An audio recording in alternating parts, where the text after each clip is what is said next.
Hello friends, આજે આપણે Rakshabandhan special 2 પ્રકારની મીઠાઈ બનાવીશું। તો સૌથી પહેલાં આપણે થાવડી પેડા અને બીજી કલાકંદ 1 ગ્લાસ દૂધમાંથી બનાવીશું। અને આ મીઠાઈ તમારા ઘરમાં એકવાર તમે બનાવશો તો બધાની ફેવરેટ થઈ જશે। અને આ મીઠાઈ બનવામાં સમય પણ નથી લાગતો, ફક્ત 15 થી 20 મિનિટમાં બની જાય છે। તો ચાલો બનાવીએ। તો આ મીઠાઈ બનાવવા માટે આપણે તો સૌથી પહેલાં 1 ગ્લાસ દૂધ લઈશું। दूध अहींया थोड़ू ठंडू होय तो एने सेज गरम करीने लेवानुं छे। त्यारबाद आपणे ड्रायफ्रूट लईशुं। हूँ अहींया काजू, बदाम, पिस्ता, मखाना अने अखरोट लऊं छुं। अहींया तमारे तमारा पसंदगीना तमे ड्रायफ्रूट लई शको छो। अने आने थोड़ा शेकीने आपणे मिक्सरमां क्रश करी लेवानुं छे, एटले एनो पाउडर बनावी लईशुं। अने आ मीठाईमां तमे ड्रायफ्रूट पण तमारी क्वॉंटिटी प्रमाणे नाखी शको छो। अने एनी साथे हूँ इलायची 4-5 फोलीने नाखुं छुं। हवे एनो आपणे आ रीते आपणे पाउडर बनावी लईशुं। तो आ रीते पाउडर बनावीने आपणे एने साइडमां मूकशुं। तो फ्रेंड्स, मीठाई बनाववा माटे अहींया गळपण माटे मैं अहींया तमने बताववा माटे खांड अने साकर बंने लीधी छे। तो अहींया हूँ साकर लऊं छुं। 200 ग्राम साकर छे। 1 किलो मीठाईमां लगभग 250 ग्राम जेवी साकर जोईए छे, पण मारी 1 किलोमां थोड़ी ओછી छे, 700 ग्राम जेवी। तो 200 ग्राम साकर लऊं छुं। हवे एक जाड़ा तळियावाળી कढ़ाई लईशुं। एमां आ साकर नाखीशुं अने एने पीगाळवा माटे आपणे 2 चमची पाणी एड करीशुं। तो सौथी पहला तो अहींया साकरने आपणे पाणी साथे ओगाळवानी छे, एटले फटाफट आपणी खांड जे साकर छे ए केरेमलाइज थई जशे, वार नहीं लागे। जो मित्रों, आ एकदम नवी मीठाई छे। આવી રીતે તમે ક્યારે ટ્રાય નહીં કર્યું હોય, તમે એકવાર આ રીતે ટ્રાય કરજો। અને આ મીઠાઈ એટલી ટેસ્ટી બને છે કે તમે વારંવાર આ જ મીઠાઈ બનાવશો, બજારમાંથી પણ નહીં લાવો। તો અહીંયા આપણી ખાંડ ધીમે ધીમે ખાંડમાં જે પાણી રેડ્યું હતું એ બળી ગયું છે। અને હવે આપણે ધીમે ધીમે આપણી જે સાકર હતી એ કેરેમલાઇઝ થવા માંડી છે। તો આપણી સાકર નો કલર બ્રાઉન જેવો આવી ગયો છે। તો હવે એની અંદર આપણે દૂધ થોડું થોડું કરતાં રેડતા જઈશું અને હલાવતા જઈશું। तो आ रीते एकदम गांठा जेवुं थई जशे, पण कंई वांधो नहीं। जेम जेम आपणे दूध उकळतुं जशे एम आ गांठो ओगળી जशे। तो आ रीते तेने चलावता रहीशुं। अने अहींया गैसनी फ्लेम एकदम मीडियम राखवानी छे। तो अहींया धीरे धीरे आपणी केरेमलाइज ओगળી जशे अने दूध पण कट थई जशे। हवे अहींया दूध कट थई जाय त्यारबाद 1 कप जेटલું टोपराનું છીણ લીધું છે અને 1 कप જેટલું આપણે જે ડ્રાયફ્રૂટ પાવડર બનાવ્યો હતો એ લઈશું અને આને સારી રીતે આપણે મિક્સ કરી લેવાનું છે। तो आ रीते मिक्स करता जईशुं। तो तमे फ्रेंड्स जोई शको छो कि आपणी मिठाईनो कलर एकदम बटरस्कॉच जेवो थई गयो छे। तो हवे आने आपणे शाइनिंग आपवा माटे 2 चमची घी एड कर्युं छे। तो अहींया तमे जोई शको छो कि धीरे धीरे आपणी कढ़ाई आपणी मिठाईने छोड़ी रही छे। तो आ प्रमाणेनी कन्सिस्टन्सी सुधी आपणे एने शेकवानुं छे अने एकदम मीडियम गैस उपर ज आ बधुं करवानुं छे। अने फ्रेंड्स, जो तमे आवी मिठाई क्यारेय नहीं बनावी होय तो एकवार तमे आ रीते बनावशो तो बजारमांथी लाववानुं पण भूली जशो। तो आ प्रमाणेनुं टेक्सचर थाय एटले आपणे मिठाईने ए बीजा वासणमां ट्रांसफर करी लईशुं एने ठंडी करवा माटे। अने आ मिठाई अत्यारे तमारी दीकरीओने गौरी व्रत के जया पार्वती व्रत होय तो आ बनावीने खवडावी शको छो। एकदम घरे बनावेली शुद्ध छे। तो आ रीते तमे मिठाई बनावशो तो तमने बहु ज गमशे। अने हवे आपणे एने ठंडू थवा दईशुं। अने ठंडू थई जाय त्यारबाद 1 चमची जेटલું આપણે એનું લઈશું અને એના પેંડા વાળી લઈશું। અહીંયા તમારે જો પેંડા ના વાળવા હોય તો લાડુળી પણ વાળી શકો છો અથવા તો એના ચોસલા પણ પાડી શકો છો। તો અહીંયા આ રીતે આપણે પેંડાનો આકાર આપ્યો છે। તો આ રીતે આપણે બધા જ જે મિઠાઈ છે એના પેંડા વાળી લઈશું। અને આ એકદમ સરસ ટેસ્ટી લાગે છે। જ્યારે જેમ કે હલવાસન તમે ખાતા હોય ને એવો એનો ટેસ્ટ આવે છે। તો આ બહુ સરસ મિઠાઈ છે અને તમે જરૂરથી એકવાર ટ્રાય કરજો। तो आ रीते आपणे बधा ज मिठाईना पेड़ा वाળી लईशुं। तो अहींया तमारी मिठाई बनीने तैयार छे। तो हवे आ मिठाईने एकदम गुड लुकिंग बनाववा माटे आपणे एनी उपर ड्रायफ्रूट्स एड करीशुं। तो आ रीते मैं बदाમને हाफ पीसमां कट करी छे अने आ रीते एनी उपर आपणे लगावी दईशुं।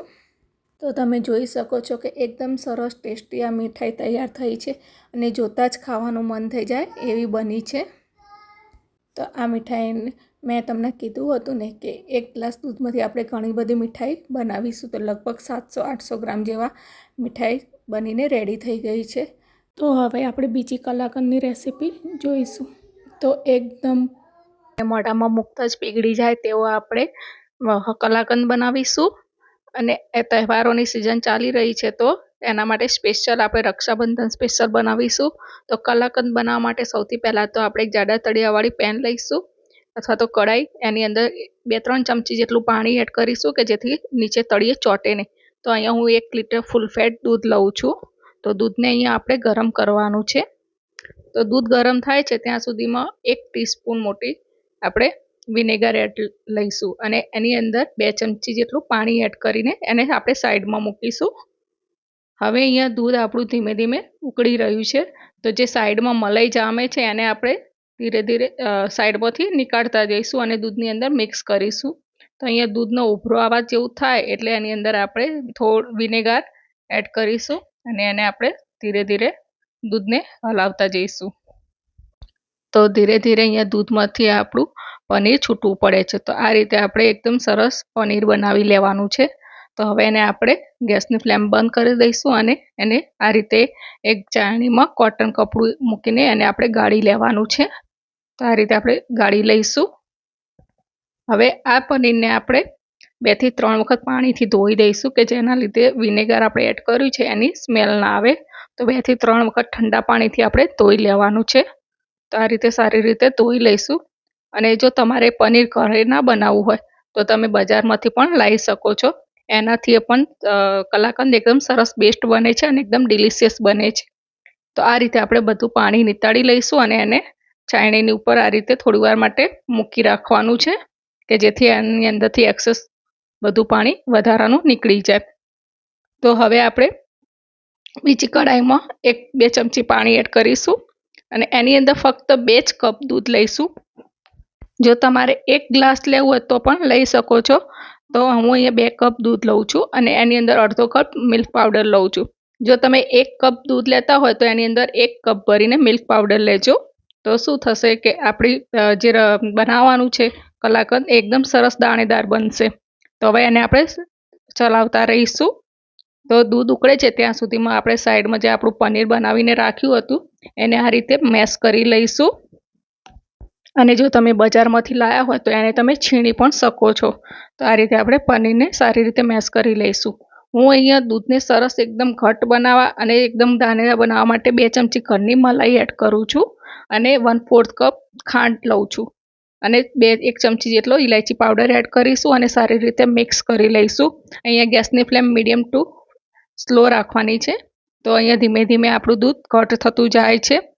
તો દૂધની ક્વોન્ટિટી થોડી ઓછી થાય ત્યારબાદ ઉકળવા લાગે એટલે આપણે એની અંદર જે આપણે પનીર મેશ કરીને રાખ્યું હતું એ એડ કરી લઈશું અને સારી રીતે મિક્સ કરી લઈશું અને એને સારી રીતે ચલાવતા રહીશું અને એની અંદર આ રીતે લગભગ 15 મિનિટ સુધી આપણે ચલાવશું તો આ રીતે દૂધ બળી જશે અને એનો ધીમે ધીમે માવો બનતો જશે. તો અહીંયા દૂધને આપણે જ્યાં સુધી ઘટ થાય ત્યાં સુધી ઉકાળવાનું છે. તો એની અંદર થોડુંક મેં અહીંયા 2 ચમચી જેટલું કાજુનો પાવડર નાખ્યો છે. આ ઓપ્શનલ છે. તો હવે અહીંયા તમે જોઈ શકો છો કે આપણે આમાંથી બધું દૂધ એક્સેસ થઈ ગયું છે એટલે કે દૂધ બળી ગયું છે અને માવો રેડી થઈ ગયો છે. તો હવે એને ગ્રીસ કરેલી થાળીમાં આ રીતે કાઢી લઈશું. જો તમારે પાસે બટર પેપર હોય તો એની ઉપર પણ પાથરી શકો છો. તો આ રીતે કાઢી લઈશું અને એને આપણે સારી રીતે સ્પ્રેડ કરી લઈશું. તો તમે આ રીતે બનાવશો તો એકદમ સરસ બહાર હલવાઈ જેવી જ મીઠાઈ બનીને તૈયાર થાય છે. અહીંયા આપણે ઘી નથી એડ કર્યું તો પણ એકદમ સરસ આપણી કલાકંદ તૈયાર થઈ છે. તો હવે એને ઉપર આપણે પિસ્તા અને બદામની કતરણથી ગાર્નિશ કરીશું. તો તમારે બહાર અત્યારે ભેળસેળવાળી મીઠાઈ મળતી હોય છે તો બહારથી લાવી એના કરતાં આ રીતે તમે ઘરે બનાવશો તો એકદમ શુદ્ધ બનશે અને એકદમ ચોખ્ખી પણ છે. તો આ રીતે રક્ષાબંધન ઉપર તમે એકવાર જરૂરથી ટ્રાય કરજો અને ખાવામાં પણ એકદમ સરસ લાગે છે. તો એને આપણે ગુલાબની પાંખડીઓથી ગાર્નિશ કરીશું. તો જુઓ કટ કરતાં તમને લાગે છે ને કે એકદમ સરસ જામી ગયો છે આપણો કલાકંદ. તો એકદમ સરસ બહાર જેવો જ બન્યો છે. તો આને આપણે મિલ્ક કેક પણ કહી શકીએ છીએ અને માવો પણ કહી શકીએ છીએ. તો તમે જુઓ પીસીસ એકદમ સરસ સોફ્ટ અને એકદમ ડિલિશિયસ બને છે અને એકદમ સરસ લાગે છે અને ખાવામાં પણ મોંમાં મૂકતા જ પીગળી જાય એવી આપણી આ કલાકંદ બનીને રેડી થઈ ગઈ છે. તો તમને મારી આ રેસીપી કેવી લાગી એ કોમેન્ટમાં જરૂર કહેજો અને હજુ સુધી ચેનલને સબસ્ક્રાઈબ ના કરી હોય તો જરૂરથી કરજો. મળીશું એક નવા વિડીયો સાથે. બાય.